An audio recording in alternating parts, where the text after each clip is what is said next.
Hi there, everyone. I hope you're keeping well, and welcome to today's Engage Employee webinar. I'm Cathy Brown, today's guest host.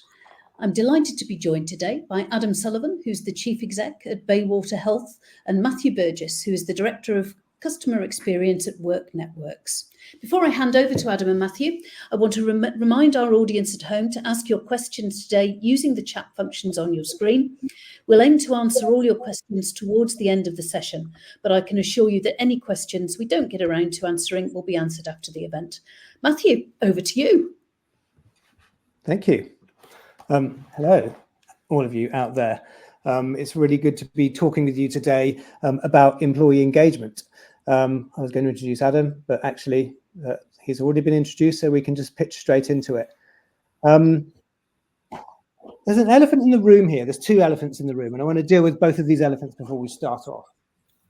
Elephant number one is that our company, Work Networks, you can buy digital employee experience or engagement platforms from us, enterprise social networks, whatever you want to call them. You can buy the platforms and the services from us, but we will not try to sell them to you on this call.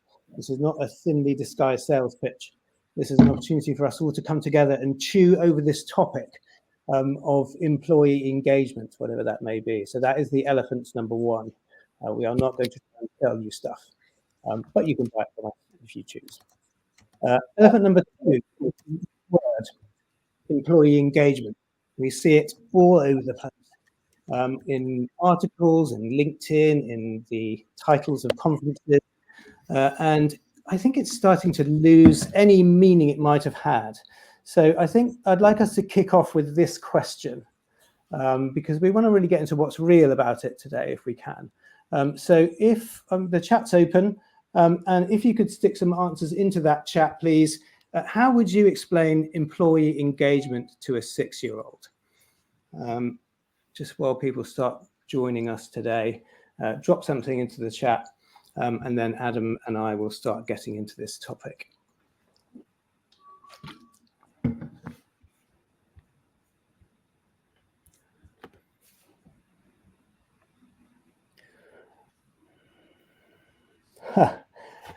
Nice to see them coming through already. How much you like being at work, talking with your staff, yes.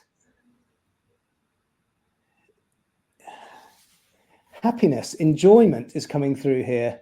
Interesting. I'm not seeing much about how getting people to read the messages we want them to. Okay, it's great seeing these things coming through. Adam, can I kick us off here then, in the spirit of being real here, by asking you what employee engagement actually means to you? Hi, Matthew, and good afternoon, everyone. Yeah, it's a really interesting question. Actually, I think there's no simple answer to it, but I think that whole point that's coming through here about people being happy at work, I think is, you know, if you looked at Maslow's hierarchy of needs in the workplace, people being happy at work probably is the base point you want to start from, and I think that's a great place to go.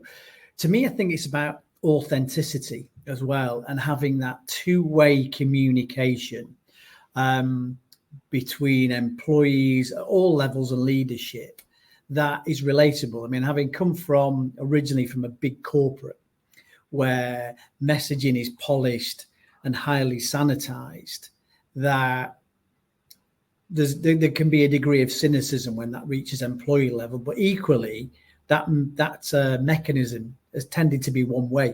It doesn't readily allow employees the openness and the psychological safety to be able to have important discussions and be transparent with management. So to me, that's the thing that drove me, was about having the authenticity around the comms, two ways, but also as individuals, making sure that we're relatable with each other and that we get past more than effectively somebody's job title.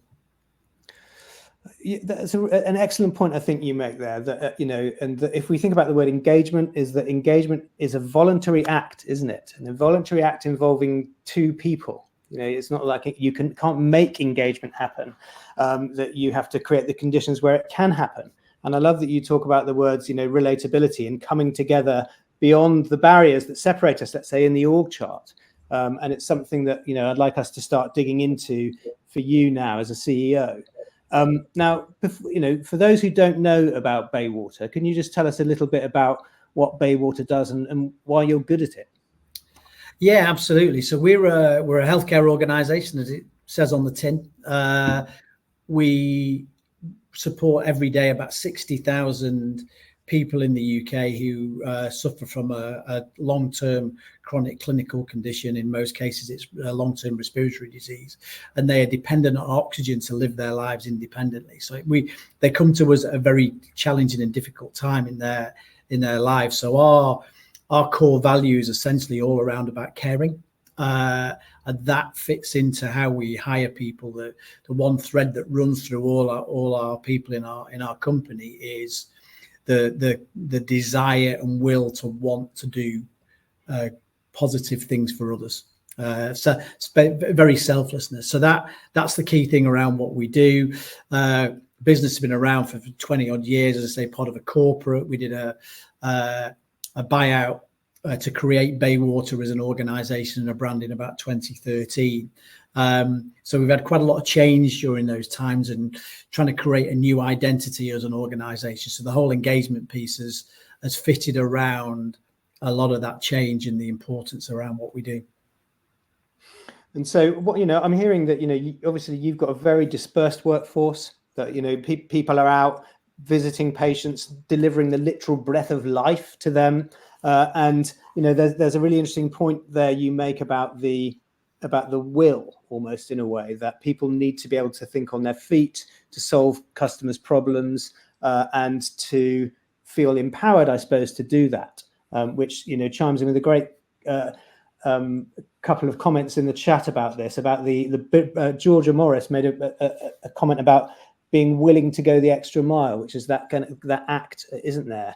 And so can I ask you then, that's a key thing for your staff, isn't it? For them to be willing to go the extra mile for you and for your customers. What made you realize then that employee engagement was a key part of that, and it couldn't be a nice to have, it had to be a need? Yeah, I mean, as you say, our business is 24/7. It literally is 24/7. We have to respond with a degree of urgency in many cases, and the purpose of that is never lost on us. And we may have somebody who's been discharged from hospital to home and needs oxygen, effectively to have a peaceful death in their own home. We can, literally, somebody can be with us for 24 hours. They can be with us for 10 or 15 years. And we recognize that, particularly in today's age of rapid information exchange, people can get answers to questions almost immediately through Google or AI. And in the workplace, those answers are not always readily available. You can't get answers to workplace questions through Google or ChatGPT. They need a personal response.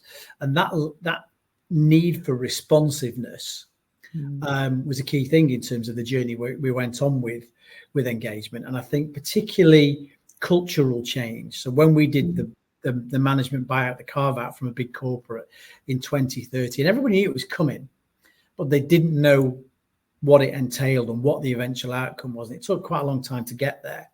So we recognized at that time the importance of ongoing communication, or engagement is a broader sense of that, was really important to keep people informed about what was going on in the process during that period of uncertainty, and almost to create almost a little bit of a siege mentality to some extent for the next stage of our journey, to separate from where we were, because a lot of people hankered for the past and didn't want the change, but try and bring them on board as quickly as we possibly could and buy into our new vision, our new values, our new culture.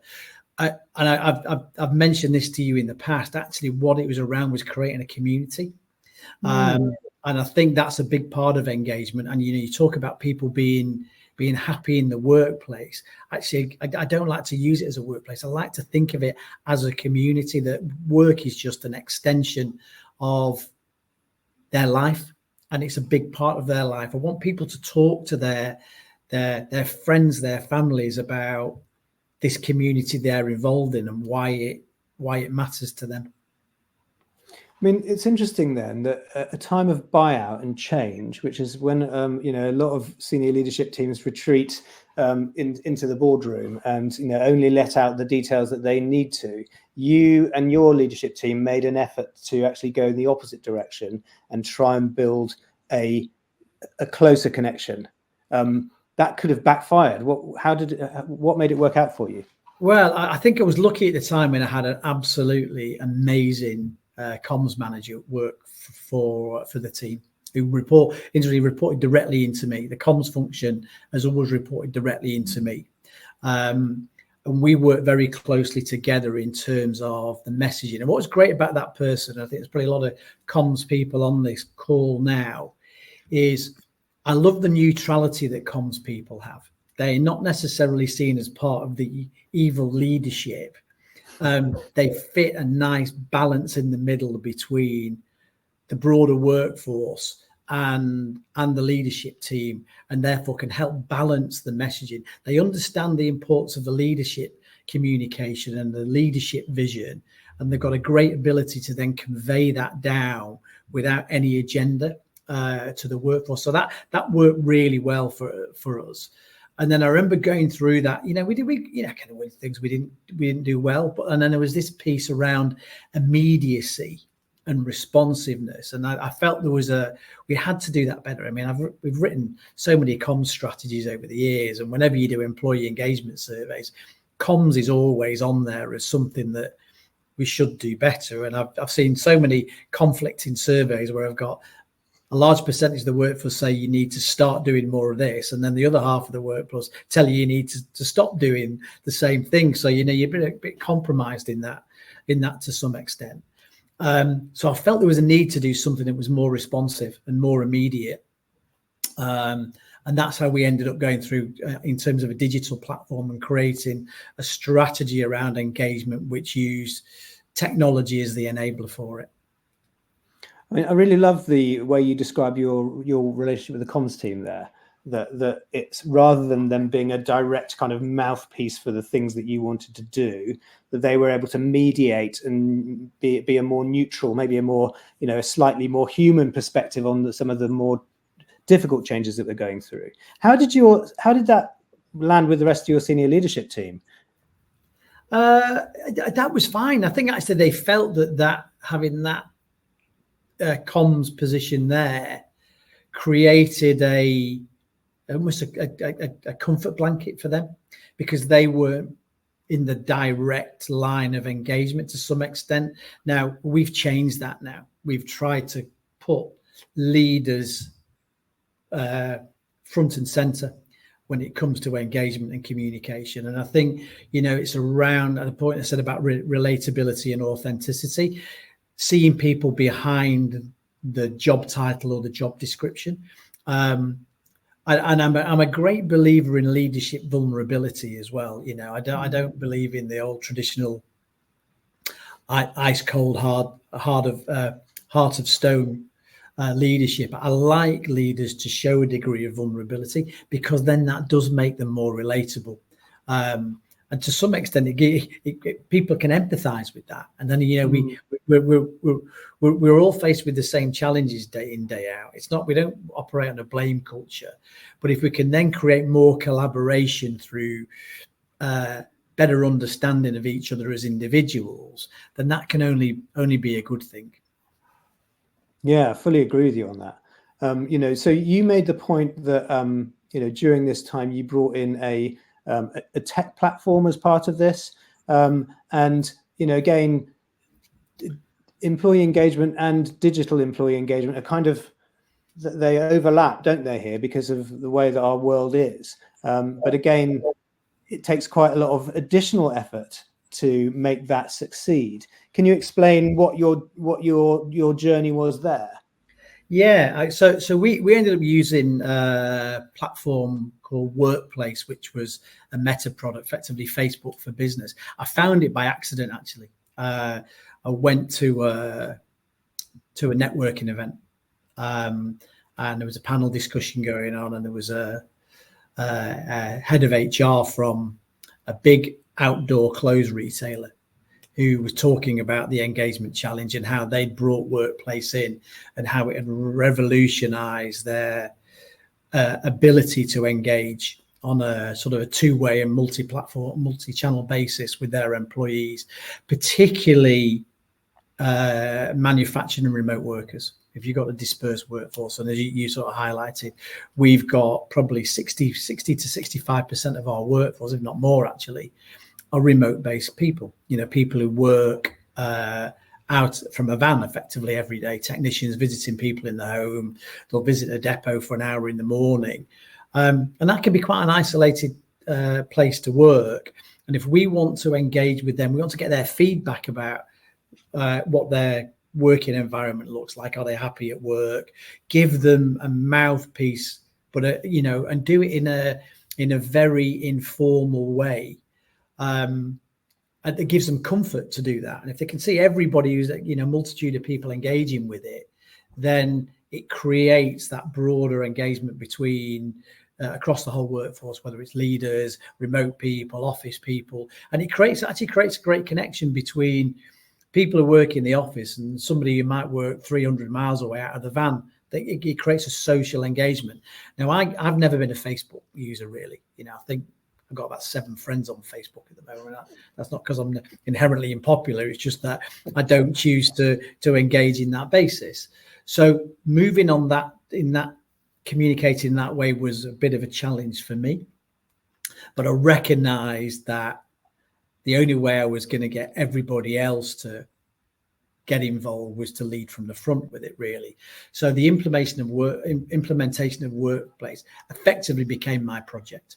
Yeah, I was the executive lead on it, all the way through in terms of how we designed it, making sure we had employee advocates. So we went out and asked for people who, were social experts to some extent, and who were comfortable with that, and then use them in terms of how we structured workplace, what we did with it. And I don't think we got it right, if I'm honest, because it was not, we didn't section it out very well. It actually became a bit of a dumping ground. Everything went through one channel. And over time, we probably should have done more with that. And I thought since Meta withdrew Workplace, we then, again, with your help, did the transition over to Work Vivo. And I think what we did with the team at Work Networks is we were more strategic in that implementation. So we created very clear areas in how we communicate and communicated the relevant information to the right groups of people, because I think what we did before, we were communicating everything to everybody. So it was just, there was a lot of noise in there. There was some great stuff in there, but there was a lot of noise in there. Whereas now it's a much more strategic way of communicating with people. And I think it really came into its own in the pandemic, where we all were great uncertainty. Everybody was working from home. So we lost that face-to-face community very quickly. I wasn't even able to go out to the depots to go and see our technicians. Wasn't able to come into the office. Everybody was remote, but everybody was uncertain about what was going to happen, what the future held. Now, we were quite lucky because our business really stepped up in the pandemic. We weren't one of those businesses that was hugely affected. In fact, we went the other way because we were supported. Because we were directly linked to the NHS in terms of what we do. And the people that we deal with on a daily basis were the most vulnerable because of the fact they had chronic lung conditions. There was a great sense of pride in what we were doing, and actually used the workplace platform to really showcase and evidence that, and did it brilliantly. In fact, that was the whole workforce. You got technicians who were out there on front line, who were taking photographs of signs that people had put in the window praising the NHS and the NHS workers. And that's where I started to do my weekly live calls, which was brutally uncomfortable for me. So I used to set out on a Friday morning, 8 o'clock every week, and I'd do roughly 30 minutes, sort of addressing how the business was doing, how we were making a difference to the pandemic, what was going on within our negotiations with the government and the NHS around service delivery and how the pandemic was spreading and what we were doing to support vaccinations and all that sort of thing. And people took a lot of pride out of that. And the engagement I was getting on those videos every week was unbelievable. And I got to a point where I decided we're through the pandemic now. Maybe I don't need to do these anymore. And I suggested it. And the feedback was, no, you've got to keep doing this because you're telling us about things that otherwise we wouldn't already know. And I'm generally, if I'm guilty of anything, it's over communicating. I tell people things that other people say. I'm not really sure you should tell people that. And I'm thinking, well, you know what? I'll ask for forgiveness rather than permission in some cases. I'll use my common sense and my judgment and treat people like adults. Because then they can make their own judgment about what they do with that. And people tend to understand that and adapt fairly. So I was only looking at some data before. So my last video I did one only a couple of days ago, and I've had over a third of the workforce have watched it already. I get some people will watch it live, probably only maybe 30, 35, 40 will watch it live on a Friday morning, and then the rest watch it on demand. If I go back to the one I did 2 weeks before that, over 65% of the organization have watched it. Now, I'm okay with that. I'm okay if a third of people watch it because I know what happens. When I look at the data, I can see where they've watched it from. And I know that people in every location have watched it. So therefore, if they've watched it, if there are key things in that messaging that come out, they'll tell their other colleagues. So we know that the key things we want to get out will get out either directly or indirectly because of the use of the platform. And it's dead easy for me to do it. You know, it doesn't take a lot of prep. I get all the team who feed into me, give me the base narrative, and then I just shoot from the hip every Friday morning. And I do it that way because then it's authentic. It's me, and we'll talk about some informal stuff that's going on. And I think it's become a really important part of our engagement strategy. So I'm just kind of recapping here then, that you, at the very beginning, okay, you identified with this change in ownership and shift in the business that you needed to move towards your employees rather than away from them. And this is something which is coming up quite a lot, reducing uncertainty. And again, I think quite a lot of senior leaders don't really think about that on, you know, what's going on, how can I be more certain? So this started a business need. It was accelerated through the pandemic. You picked up this workplace, and then actually, you know, you found a way to build that connection that was previously in person. And so by the end of this, you emerged as suddenly you have an engagement practice here. And that became a priority for you. Can I ask about how your own role as CEO has changed? You know, what does showing up at work feel like for you now, practically on a day-to-day kind of level? Well, it's interesting, you know, because we talked about the virtual world now. You know, yesterday I came in the office here. You said there was hardly anybody here.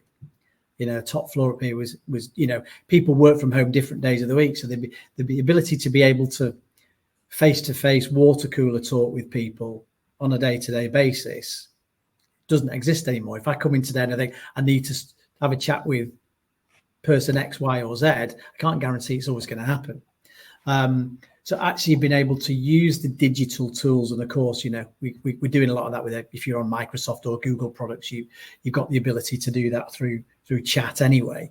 But certainly my ability to be able to see the detail now in the people side is really clear through the technology we use, because people tend to be quite open in feedback, and I'll get people will message me directly about something that's going on, which otherwise I would never have known about. So I can then go and probe, but I can also go back to the individual and talk to the individual about their experience, you know, and actually then that helps me in terms of multiple different people experiences, help me in terms of defining the strategic goals. And we use OKRs in the business, objectives and key results. And we have 4 strategic pillars. And one strategic pillar is very much about people and engagement and culture and values. because that is something I'm really passionate about. You know, I'm more passionate about that than I am about the P&L, and I probably should never admit that as a CEO. But I believe that if we get that layer right, everything else will tend to fall into place, because it gives us stability. And I just seen that comment that came through, I think it was from Rebecca, about chief repetition officer. I agree with that. And I had one of my managers who's recently retired, whose job was around governance. His view was, if I shout, if I say it very loud in a loud voice once, then people will get it. And I had to keep saying to him, no, it's not the way you've got to do it, Mick. You've got to keep telling them and telling them and telling them and telling them. And by the time you're bored of telling them, they will just about be getting it. You know, once is not enough. And it's not, you know, even several times via the same channel is not enough. You've got to mix it about a bit. And I think it's probably no different to sort of general advertising. You know, if you're trying to advertise a product, you don't put one advert on the TV or one advert in the paper. You've got to do it through multiple channels, so people get it by you know, almost by stealth to some extent. Yeah, I think that's a great point here. You know, I used to work for Discovery Channel, and I remember we had a new CEO joined, and one of the great things he did was to set a narrative around what we did, that everyone could believe in. And just back then, Discovery were quite a small player in the global TV world, but he said, "We are the world's #1 non-fiction media provider," because that's what Discovery did. So yeah, totally right. And we just repeat it all the time. And you know, I'm a big fan of leaders having these narratives. It doesn't mean that you're always going to live up to them, but it shows the direction of travel. Now, I just want to actually, I'm going to put a poll out there because this platform can do that, and it's kind of like a fun thing to do. But also, you know, Adam, you are quite far down the road here in terms of engagement isn't a thing for you; it's just part of the way you do business. And I just want to find out from everyone on the call how common this is. I'm just going to put a poll out there just to see how is employee engagement treated in your organisation today. So it's out there. I hope the options are, you know, speak to you. It'd be interesting to see how people respond here. Can I ask you, Adam, what surprised you, positively or otherwise, when you started engaging more directly and regularly with your people? I think what surprised me positively was people wanted to be involved. People wanted to engage. They weren't shy of doing that. They're not shy of recognizing great behaviors. And I think one of the things that we built within our platform was we embedded our values in there, and we try and align great performance to one of our values, and we recognize and reward people linked to a value. So whatever that behavior is, we link it to a value. And we've almost unlocked the door that says anybody can recognize anybody for great things and linked to a value. And we don't police it. You know, sometimes we have to coach a little bit, because what some people think is great behavior, somebody else is, well, that's just your job, isn't it? So we have to manage that a little bit. But when you put something up there, what's one of the things that I love more than anything is, I think as a CEO, most of the feedback I get is about problems and challenges, and that gets into your head a little bit. Trying to get some balance around that, about the positive things, and that comes out of this engagement piece. So if on our patient helpline, if a patient calls in and says, "Oh, do you know, your technician who came yesterday was so lovely, he really took his time, knew that I was struggling, went through everything in a really calm way, and then took the time to talk to my daughter about it and everything else, and told me if there's anything I need, I've just got to give him a call." You know, they're the things I want to hear. And you wouldn't normally hear it, but the people on the helpline will take that feedback and will pop it straight into our engagement platform, and they will name check the person involved. So I've got visibility to that on almost an individual detail, and I make a policy of reacting to every one of those, whether I just put a heart like against the post, or whether I put a little informal comment. And again, I try to vary that about, what I don't like is when I've got managers who just put well done against every comment. Now personalize it. Even if sometimes it just needs a couple of emojis in there, or 5 or 6 words will do it. Just don't use the same 5 or 6 words every time. Personalize it around that individual, because it makes them think that you've taken the trouble to recognize and feedback on that. So we get a lot of that comes through. And again, people will do it internally. They'll recognize each other and they'll put them forward for a reward and recognition award. And again, every one of those I try to interact with. I have more fear about not responding to them than responding to one in the wrong way. Because if I don't like somebody's, they're going, he liked everybody else, he never liked mine. Why wasn't mine good enough? So I'm uber conscious about that. And actually my whole leadership team are pretty good at that, actually. When those things go up, they'll even cross-departmental. Might not be somebody in your sort of line, your direct reports, but even somebody else across somewhere else in the business will go out of their way to recognize something that really exemplifies what our values are. I mean, it's really interesting to hear that your engagement with your staff via, I suppose via the platform that you're on, is helping to reduce your blood pressure as a CEO by giving you some good news as well as having to deal with all the challenges. I didn't really consider that much as a benefit here.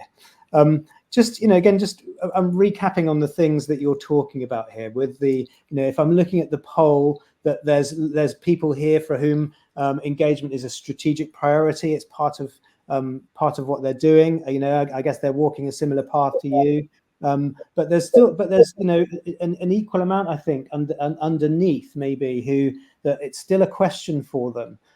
It's something which may be measured, because we all know that there are survey tools and everything that can give you percentages of engagement and what have you, and so engagement shifts from being a thing you do to get to a thing, an aim in itself. So I'm meandering here, but the point I'm trying to get to is here that what are some little ways that you think, just looking back on your own experience here, just before we dive a bit more deeply into some of these things, if you're looking at the people who say that engagement is an open question, we're still working through that, what would you say might be some tips or some prompts that you might be able to give them, especially with working with senior leaders in mind?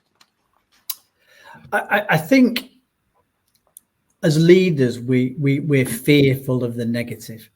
We're fearful of bad feedback and how that looks, and would that escalate? And we're fear of creating an open platform that allows people to have freedom of speech. And we've done, in years gone by, we always used to have an anonymous feedback platform to the CEO, right? We don't really have that now, because we encourage open communication. Because I always said that if somebody gives me an anonymous comment, if I don't know who it is, how can I act on it? And it's not that I don't want them to have the ability to do that, but that's around creating psychological safety, right? We've never sanitized it. So whatever anybody thinks they want to say, they're free to say. And I think we've had a platform in now for about 6 years. We've only ever had to take down 2 posts because they were just inappropriate. Everything else, if somebody's got a grumble, they're free to have a grumble, and it creates an opportunity. They create an opportunity, and I think the point I was saying about this rapid information world we live in now, what's important to me is how quickly we respond to those. You've got to be responsive. As I say, we run a 24/7 business. Not everybody works 24/7. We all work different patterns. But if somebody at 10 o'clock on a Saturday night, one of our technicians has had a particularly grueling on-call schedule, and they feel that it was inappropriate, how that work came about, or they just want to say they've had a really tough day, let them say they've had a really tough day and acknowledge it. Don't wait till Monday morning. I tend to check in 2 or 3 times a day, 7 days a week, just on my phone. I go on the app, have a look, see what's out there. And if somebody's put a comment on, I will always try. I might not be able to give them an answer there and then, but I'll always acknowledge it with a degree of empathy, because then they've had their little say and they know it's been. And we had one the other night, actually, where a technician had been given 2 jobs, which he felt could have waited till the next day. And he put a little thing on Work Vivo. And I saw it at 10 o'clock at night when he got in. And I just put him a quick message back, say, seen your message. Really sorry you've had a tough day. I'll make sure somebody looks into it and we'll get back to you as soon as we possibly can. That was all he needed at that point in time, was somebody to acknowledge he'd had a tough day. And what I don't want is it's not everybody can be chained to the mobile phone every day, but as long as across the leadership team, we've all got an awareness, then one of us will always pick up on it. And just, we hear you. We hear you. And then ultimately we'll use that to get back. As I say, because of that transparency that the platform gives us, there's nowhere to hide from those. And if we didn't have it, I probably wouldn't know about it. And therefore, how do I know that, there's sort of a litmus test that things are working or people are happy or engaged, or the things aren't working? How would I know otherwise? Unless I've got, and some people might think I'm a control freak because of that. I just think it's my responsibility, and I have accountability to make sure that if people have got something to say, positively, negatively, neutral, whatever else, that we recognize it and acknowledge it, and where we can, we do something about it. I think you make a couple of really good points here that I think I want to surface, especially for the benefit of people who are coming back to this webinar again. And I think that one of those is the idea of safety, which is often talked about, isn't it? That the psychological safety, again, to Amy Edmondson's credit, who came up with it, is now part of our general conversation. But we like to think about safety here in 2 ways. That you're safe from things. So inside your platform, for example, you might be safe from judgment, or you might be safe from people telling you to stop doing something. But that means that you're also safe to do something. You're safe, from judgment. Say you're safe to say what you feel, and that this is the hard bit, isn't it? For when it's easy to say, "Oh, I want to create a safe space," but when your people are using that to raise issues, to feel safe enough to raise things against you, then that is where the proof of the pudding is, isn't it? And it's really interesting to hear that you hold the line there and you let them say the things that they want. I think that's a really strong point. And I like also your point about acknowledgement and responsiveness, and not necessarily having to be solving people's problems. I think that's often a burden that leaders feel, that if they open themselves up to communication, they therefore are meaning that they're having to have the answer to everything. And you don't have to have the answer. I had that last week. I had somebody contact me last week, and it's probably one of those where I probably should have stepped away, right? But I went and tried to assist, and probably should have at some point drawn a line and put it off another way, but I didn't. I got involved, and I ended up getting involved, and this thing was running through the weekend and into the evenings. That's to some extent it comes with the territory. Probably should have drawn a line, but what it had done is the standard had already been set, that individual felt a degree of safety and confidence to be able to reach out to me on the fact that it would help them with the situation they were going through. And I think it's really interesting here that word involvement, and I think that's another synonym for engagement, isn't it? That often from an organizational perspective or senior leadership perspective, we want employees to be engaged because we want them to be involved in their work, or to think about it in a problem-solving kind of way. people earlier on in the chat, they talked about bringing their best self to work or being fully committed to it. But that's not something that you can ask of someone unless you're willing to give it, is it? And I like that you talk about I'm involved in this. I'm just going to stick another question in the poll here because I'm curious to know how other people's senior leadership teams show up on their digital platforms. So I'm just going to start this one off and see how. I've got to make sure I click the right button here. I'm just curious to know if Adam is a unique case here, or if other CEOs or senior leadership team members engage in similar ways. And while that question's floating out there, Adam, can I ask you about again your digital platforms? What do you think is what makes a digital platform different that supports culture from one that just pushes content? How do you deal with that kind of balance? I think that's about how you set it up. I think there's a lot of the platforms out there do some great things, but if you don't have a strategic plan as to how you're going to get the most out of it and do it right at the start, then you will end up with just a content creation machine.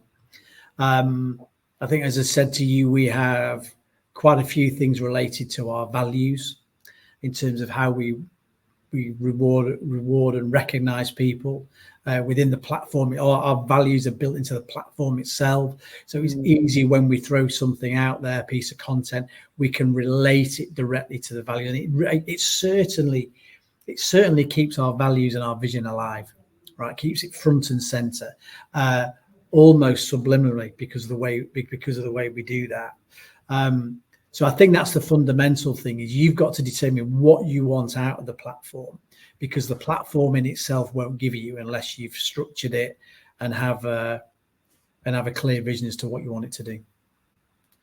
Yeah, I think that's a really interesting point there, isn't it? That, and I think it taps back into this whole idea of engagement when it's a word, isn't it, that starts to become a job. And senior leadership teams have got enough jobs to do.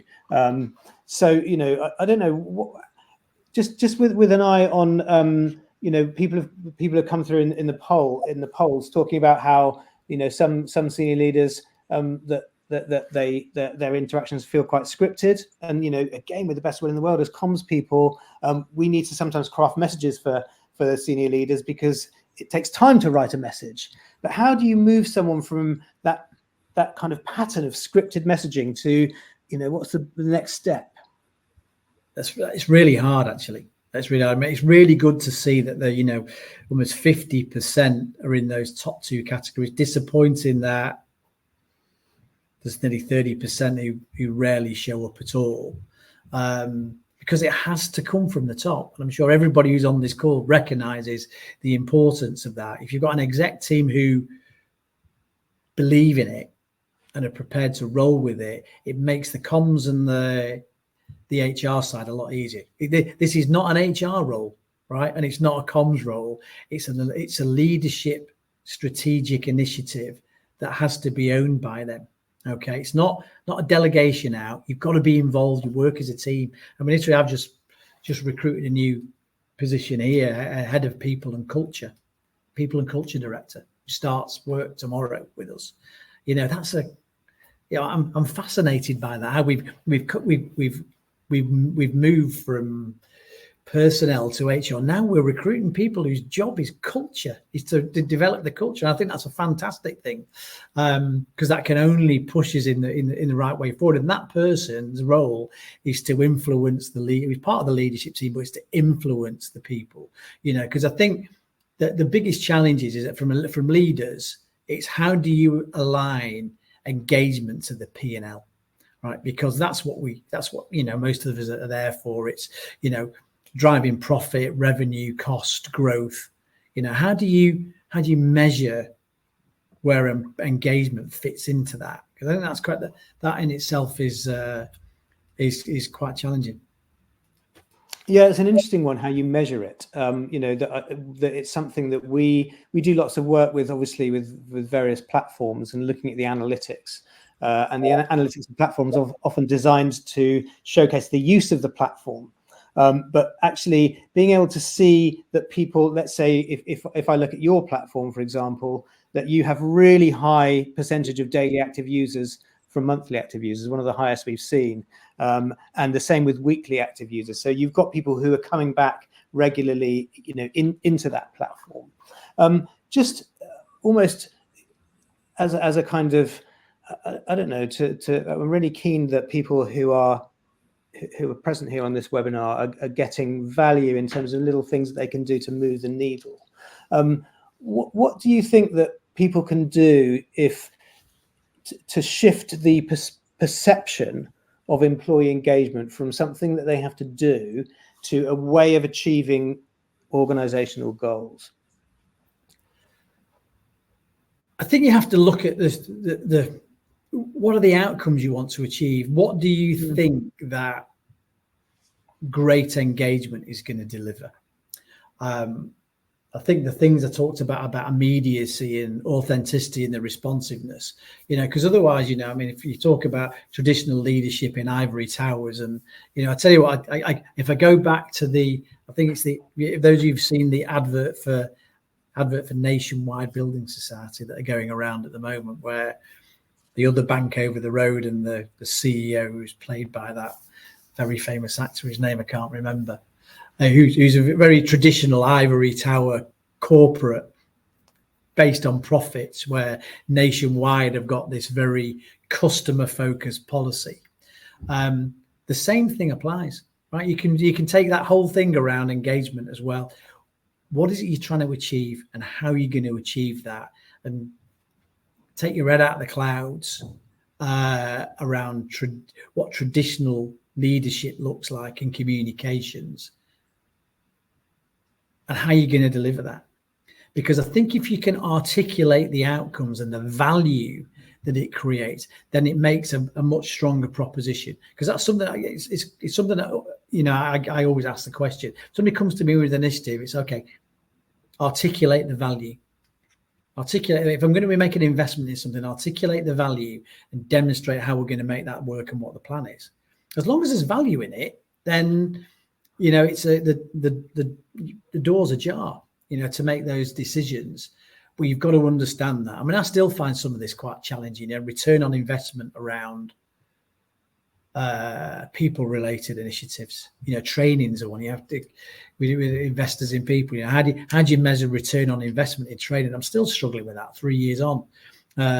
So I can look at that, because ultimately I try and put it in some sort of perspective around value. You've got to measure it in some way, and whether it's reduction in churn, whether you can do something around employee insights, which again is something we've just taken on as an add-on for WorkVivo, is the insights of the survey piece, which, having just done the first survey, is enlightening at the data that comes through and the analytics that back that up. That helps us inform our decisions about what we're doing right and what we're not doing right, and some of that can be uncomfortable to read. Others of it is very surprisingly positive. But it informs us the next stage of the journey, how we're going to develop that people strategy to the next level, and make sure that it's aligned with what our people are expecting, not just what we see from our perspective. Kathy, I think you're about to jump in here. Sorry. It's all right. We've just we are reaching the end of the webinar, so if you two obviously have something you can wrap up with, that would be really good. I think that what Adam was saying about the wrapping up by making the value real, and the first point here on this summary slide about realizing it, about being able to have the things that go into engagement, and Adam's spoken about visibility, involvement, trust, relatability, personability. These are things that all of us have as human beings. It doesn't have to be a giant campaign that someone has to sign up for. It's just a way of bringing out what's already there. So the real inputs, I think, into engagement, and the real output being something like, retention, or how people relate to you, being able to bring a business together in times of trouble. Again, these are things that leaders can relate to and practice, rather than engagement, which can feel something which is distant and owned by HR people or comms people. And sometimes, with the best will in the world, leaders can feel like they're in a different world to us in comms. So anyway, that's a very unclear way, I think, of bringing us to a close. No, so thoroughly enjoyed listening to you both, and I think we got to some really fascinating insights there. Mostly being that, you know, we know an awful lot of this stuff, but it's still never easy. It really isn't. But that brings us to the end of today's webinar. The webinar recording will, of course, be shared shortly, so please do watch out for the link in your inbox. Before we log off, I want to thank Work Networks for sponsoring the session, and of course, Adam and Matthew for providing us with such engaging content, and all of you at home for joining us today. Take care, everyone. Thanks, everyone. Thank you all. Bye-bye.